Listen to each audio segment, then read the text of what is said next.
Hi friends, welcome back to my channel.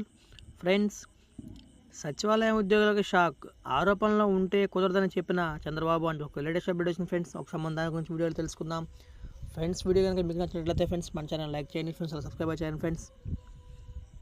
ఆంధ్రప్రదేశ్లో కూటమి ప్రభుత్వం అధికారంలోకి రావడంతో వార్డు గ్రామ సచివాలయాల ఉద్యోగులు పరిస్థితి తారుమారైంది.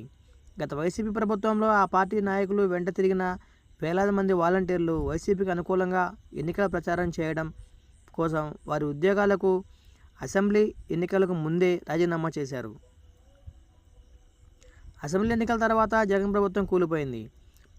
ఆంధ్రప్రదేశ్లో కూటమి ప్రభుత్వం అధికారంలోకి రావడంతో వాలంటీర్లు వారు అనుకున్న ప్లాన్ రివర్స్ అయింది. ప్రస్తుతం వార్డు గ్రామ సచివాలయ ఉద్యోగులు బదిలీల కోసం ప్రయత్నాలు చేస్తున్నారు. గ్రామ వార్డు సచివాలయాల ఉద్యోగులు బదిలీలు ఓ కొలిక్కి వస్తున్నాయి. గ్రామ వార్డు సచివాలయాల ఉద్యోగుల వారి బదిలీల కోసం ఆన్లైన్లోనే దరఖాస్తు చేసుకోవాలని చంద్రబాబు నాయుడు ప్రభుత్వం ఇప్పటికే క్లారిటీ ఇచ్చింది. అవసరమైన ధృవీకరణ పత్రాలు అందజేయాలని చంద్రబాబు ప్రభుత్వం సచివాలయం ఉద్యోగులకు ఆదేశాలు జారీ చేసింది. సంబంధిత శాఖలకు సంబంధించి ఖాళీల ఆధారంగా సచివాలయాల ఉద్యోగుల బదిలీ జరుగుతుందని చంద్రబాబు ప్రభుత్వం క్లారిటీ ఇచ్చింది. ఉమ్మడి చిత్తూరు జిల్లాలో సుమారు 10,000 మంది గ్రామ వార్డు సచివాలయ ఉద్యోగులు ఉన్నారు. చిత్తూరు జిల్లాలో 612 సచివాలయాలు ఉంటే 4,940 మంది ఉద్యోగులు పనిచేస్తున్నారు. తిరుపతి జిల్లాలో 691 సచివాలయాలు ఉంటే 5,562 మంది ఉద్యోగులు చేస్తున్నారు.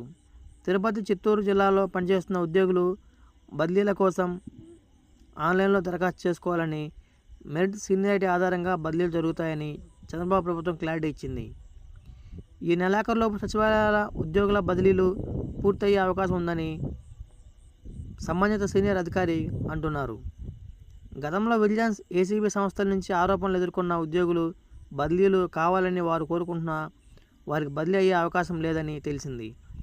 సచివాలయ ఉద్యోగుల వారి సొంత ప్రాంతాల్లో పనిచేయడానికి వీలు లేదని చంద్రబాబు నాయుడు ప్రభుత్వం స్పష్టంగా ఆదేశాలు జారీ చేసింది.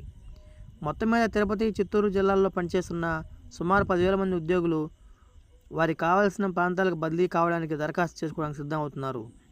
ఫ్రెండ్స్, ప్రభుత్వం నుంచి మేము ఇలాంటి లేటెస్ట్ అప్డేట్ కోసం ఫ్రెండ్స్ మన ఛానల్ లైక్ చేయండి ఫ్రెండ్స్, సబ్స్క్రైబ్ చేయండి.